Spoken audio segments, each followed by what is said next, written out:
Hello दोस्तों, welcome to my channel swing study hub में आप लोगों का स्वागत है। तो हम लोग समाज शास्त्र में सामाजिक संस्थाएं पढ़ रहे हैं।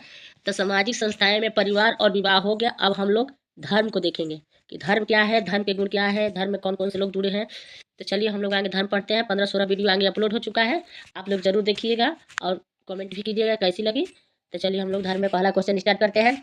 धर्म केवल सुनने अथवा मान लेने की चीज नहीं, जब समस्त मन प्राण विश्वास एक हो जाए तब हम उसे धर्म कहते हैं। यह कथन किसका है? ए ऑप्शन है डॉक्टर राधा कृष्ण का, बी ऑप्शन है स्वामी विवेकानंद का, सी ऑप्शन है मैक्स मुलर का, डी ऑप्शन है पीवी टाणे का। तो क्या होगा इसका?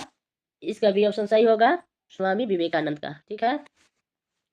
धर्म केवल सुनने अथवा मान लेने की चीज नहीं, जब समस्त मन प्राण विश्वास एक हो जाए तब हम उसे धर्म कहते हैं। ये स्वामी विवेकानंद का कथन है। तो चलिए हम लोग आगे देखते हैं। स्वामी विवेकानंद ने हिंदू धर्म की प्रकृति को अधिक स्पष्ट करते हुए कहा है कि अन्य धर्मों से भिन्न हिंदू धर्म भिन्न भिन्न प्रकार के मतांतरों पर आधारित विश्वास से संबंधित नहीं है, वरन हिंदू धर्म प्रत्यक्ष अनुभूति अथवा साक्षात्कार का धर्म है। हिंदू धर्म में आध्यात्मिकता का एक जातीय भाव निहित है। यह अनुभूति की वस्तु है, अपने द्वारा कही गई मनमानी बात, मतवाद अथवा युक्ति मूलक कल्पना नहीं है, चाहे वह कितनी ही सुंदर क्यों न हो। आत्मा को ब्रह्मा के रूप में समझ लेना और उसका धर्म केवल सुन लेने या मान लेने की चीज नहीं है, बल्कि जब समस्त मन प्राण विश्वास के साथ एक हो जाए तब इसी को हम धर्म कहते हैं। जो व्यक्ति जितना निस्वार्थी और कर्तव्य परायण है, वह उतना ही अधिक आध्यात्मिक और शिव के समीप है। डॉक्टर राधा कृष्ण का कथन है कि जिन सिद्धांतों के अनुसार हम अपना दैनिक जीवन व्यतीत करते हैं वही धर्म है। यह जीवन का सत्य है और हमारी प्रकृति को निर्धारित करने वाली शक्ति है। पीवी काणे ने भारतीय जीवन में धर्म को परिभाषित करते हुए कहा है, धर्म शब्द से शास्त्रकारों का अभिप्राय किसी ईश्वरीय मत अथवा संप्रदाय से नहीं है, बल्कि जीवन के एक ऐसे तरीके अथवा आचरण की एक ऐसी संहिता से है जो एक व्यक्ति के रूप में तथा समाज का सदस्य होने के रूप में व्यक्ति की क्रियाओं को नियमित करती है, तथा जिसका प्रयत्न व्यक्तित्व का क्रमबद्ध विकास करना और व्यक्ति को इस योग्य बनाना है कि वह मानव अस्तित्व के लक्ष्य को प्राप्त कर सके। मैक्स मुलर ने धर्म की उत्पत्ति प्रकृति के भय के कारण माना है। मैक्स मुलर ने क्या माना है? तो देखिए, मैक्स मुलर ने धर्म की उत्पत्ति प्रकृति के भय के कारण माना है। तो ये पॉइंट पूछ देता है अलग से। ठीक है। तब दूसरा क्वेश्चन हम लोग देखते हैं। निम्नलिखित में से किस एक धर्म में अन्य तथा अद्वितीय मूल ग्रंथ नहीं है? ए है यहूदी धर्म, बी है ईसाई धर्म, सी है हिंदू धर्म, डी है इस्लाम धर्म। तो इसलिए क्या होगा? तो हिंदू धर्म में अन्य तथा अद्वितीय मूल ग्रंथ नहीं है। हिंदू धर्म में अन्य तथा अद्वितीय मूल ग्रंथ नहीं है। ठीक है। हिंदू धर्म जड़ नहीं है। इसका जन्म किसी देवदूत की घोषणा के फलस्वरूप नहीं हुआ है। वैदिक काल के पहले दर्शन का विकास हुआ। ऋग्वेद के रचनाकार विद्वानों ने प्रकृति को नियमबद्ध पाया और उन्होंने प्रकृति की नियमबद्धता का नाम ऋतु कहा। नियमबद्धता का नाम ऋतु रखा। प्रकृति के तत्वों का धर्म नियमबद्ध है। इसी से प्रेरित होकर पूर्वजों ने आचरण शास्त्र गढ़ा, जिसे सनातन धर्म कहा गया। हिंदू धर्म पर किसी ग्रंथ का बोझ नहीं है, वे कोई भी विचार अपना सकते हैं। अंततः हिंदू धर्म में अन्य तथा अद्वितीय मूल ग्रंथ नहीं है। हिंदू धर्म में अन्य तथा अद्वितीय मूल ग्रंथ नहीं है। तीसरा क्वेश्चन देखते हैं हम लोग। धर्म आध्यात्मिक शक्ति में विश्वास है, यह किसने कहा है? ए है फ्रेजर, बी है ईवी टाइलर, सी है दुर्खिम, डी है बेबर। धर्म आध्यात्मिक शक्ति में विश्वास है, किसने कहा था? तो ईवी टाइलर का कथन है कि धर्म आध्यात्मिक शक्ति में विश्वास है। मानवशास्त्री ईवी टाइलर ने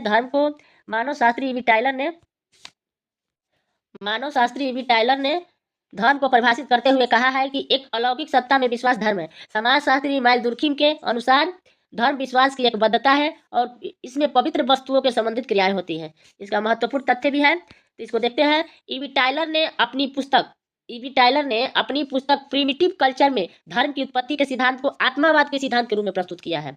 आत्मावाद के प्रिमिटिव कल्चर, ये पुस्तक का नाम है। तो इसमें 2 क्वेश्चन कंप्लीट हो गया। प्रिमिटिव कल्चर किसका है? तो ईवी टाइलर का। आत्मावाद के सिद्धांत किसने दिया है? तो आत्मावाद के सिद्धांत ईवी टाइलर ने दिया है। तो ये दूसरा कथन है।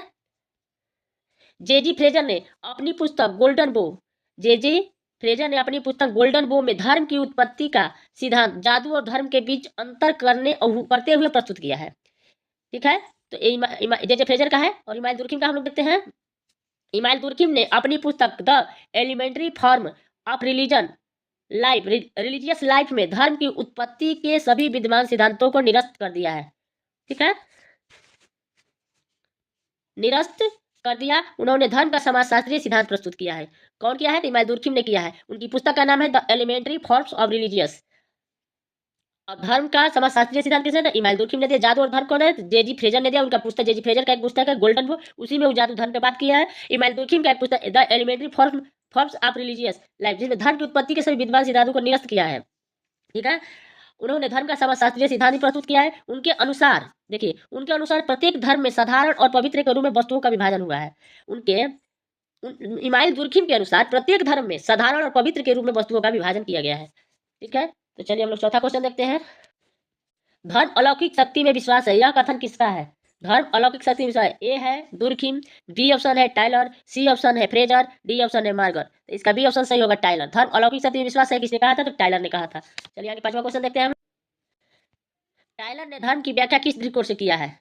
टाइलर ने धर्म की व्याख्या किस दृष्टिकोण से की है? ए है प्रकार्यात्मक, बी है तात्विक, सी है ऐतिहासिक, डी है सामाजिक।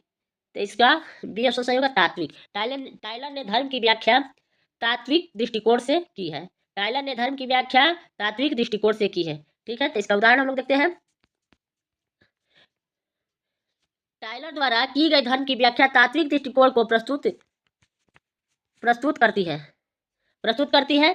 टाइलर के अनुसार धर्म देवी देवताओं तथा अन्य अधिमानवीय प्राणियों जैसे पूर्वज अथवा आत्माओं के प्रति विश्वास तथा इनमें संबंधित कर्मकांड है। टाइलर के अनुसार क्या है? धर्म देवी देवताओं तथा अन्य अधिमानवीय प्राणियों जैसे पूर्वज अथवा आत्माओं के प्रति विश्वास तथा इनसे संबंधित कर्मकांड है। तो हम लोग छठवां क्वेश्चन देखते हैं। धर्म अलौकिक शक्ति में विश्वास पर आधारित है, जिसमें आत्मावाद और मानववाद दोनों सम्मिलित है। यह किस विद्वान ने कहा है? ए है हावेल, बी है टाइलर, सी है क्यूबर, डी है जॉनसन। धर्म अलौकिक शक्ति में विश्वास पर आधारित है, इसमें आत्मावाद और मानववाद दोनों सम्मिलित है। एक सही होगा, हावेल ने कहा है। ठीक है, हावेल ने कहा है। धर्म अलौकिक शक्ति में विश्वास पर आधारित है, इसमें आत्मावाद और मानववाद दोनों सम्मिलित है। ये हावेल ने कहा है। हावेल के अनुसार धर्म अलौकिक शक्ति में विश्वास पर आधारित है, इसमें आत्मावाद और मानववाद दोनों सम्मिलित है। टाइलर के अनुसार धर्म आध्यात्मिक शक्ति पर विश्वास। कीवर का विचार है कि धर्म संस्कृति जीवन से संबंधित व्यवहार का वह प्रतिमान है जिसका निर्माण पवित्र विश्वासों से संबंधित उद्देश्य पूर्ण विचारों तथा उन्हें व्यक्त करने वाले बाहरी आचरणों आदि से होता है। जॉनसन के अनुसार धर्म कम या अधिक मात्रा में अलौकिक शक्तियों, तत्वों तथा आत्मा से संबंधित विश्वासों और आचरणों की एक संगठित व्यवस्था है।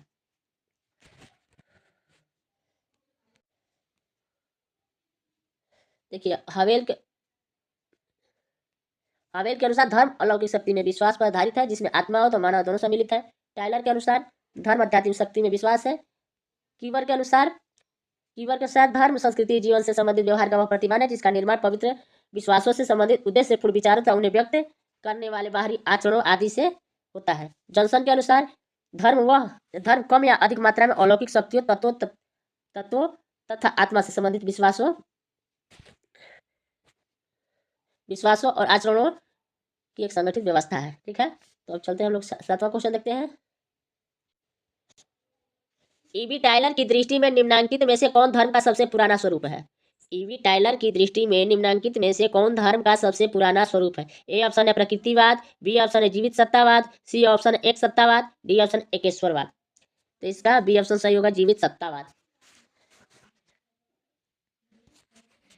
ईवी टाइलर ने अपनी पुस्तक प्रिमिटिव कल्चर में धर्म की उत्पत्ति के विषय में स्पष्ट अपना दृष्टिकोण प्रस्तुत किया। उनका धर्म का सिद्धांत आत्मावाद के सिद्धांत के रूप में जाना जाता है। उनके सिद्धांत के अनुसार धर्म आत्मा की धारणा से उत्पन्न हुआ, क्योंकि मृत्यु के बाद आत्मा देहांतरण होता है और सोने के समय वे स्वतंत्र आत्माएं शरीर आत्म से संपर्क स्थापित करती है। उनके अनुसार स्वप्न इसी अंतःक्रिया की अभिव्यक्ति है। यह आदिम धर्म का सबसे पुराना स्वरूप है। इस सिद्धांत को जीववाद के सिद्धांत के रूप में भी जानते हैं। मैक्स मुलर के प्रकृतिवाद का सिद्धांत दिया है। मैक्स मुलर ने प्रकृतिवाद का सिद्धांत दिया है। ठीक है, चलिए तो 8वां क्वेश्चन देखते हैं हम लोग। मैक्स मुलर का संबंध है। मैक्स मुलर का ए है प्रकृतिवाद से, बी है अनुप्राणवाद से, सी है निजाति केंद्रितवाद से, डी है अध्यात्मवाद से।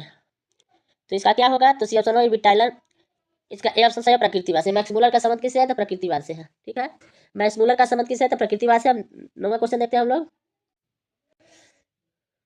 धर्म की उत्पत्ति के आत्मावाद का सिद्धांत को किसने प्रतिपादित किया है? धर्म की उत्पत्ति के आत्मावाद का सिद्धांत को किसने? ए ऑप्शन है इमाइल दुर्खिम ने, बी ऑप्शन है मैक्स वेबर ने, सी ऑप्शन है ईवी टाइलर ने, डी ऑप्शन है एस जे फ्रेजर ने। तो इसका ईवी टाइलर होगा। धर्म की उत्पत्ति के आत्मावाद का सिद्धांत ईवी टाइलर ने दिया था। ठीक है, तो 10वां क्वेश्चन देखते हैं हम लोग। तो 10वां क्वेश्चन देखते हैं हम लोग। सूची 1 का सूची 2 से मिलान करना है। ठीक है, तो प्रजातीय सिद्धांत, नेस्फील्ड व्यवसाय सिद्धांत, धर्म सिद्धांत, हटर, आदिम संस्कृति से अवकाश। तो इसमें कौन किससे सुमेलित होगा? तो इसको पुट में चयनित करना है। तो देखिए प्रजातीय सिद्धांत किसने दिया था? प्रजातीय सिद्धांत हट्टन ने, ठीक है, बस लेती हूँ। प्रजातीय सिद्धांत हट्टन ने, व्यवसायिक सिद्धांत नेस्फील्ड ने, धार्मिक सिद्धांत होकार्ट ने, आदिम संस्कृति का सिद्धांत रिजले ने। ये कौन सा ऑप्शन है?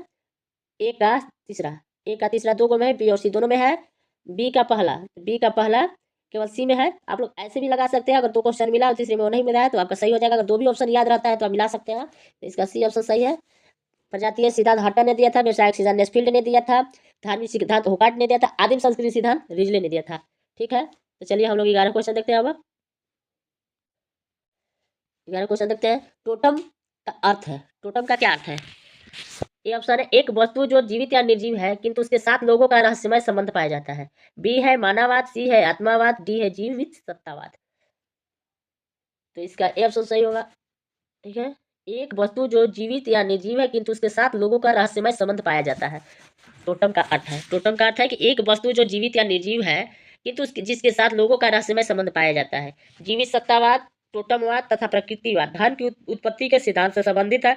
सामाजिक समझौता का सिद्धांत राज्य की उत्पत्ति सिद्धांत से संबंधित।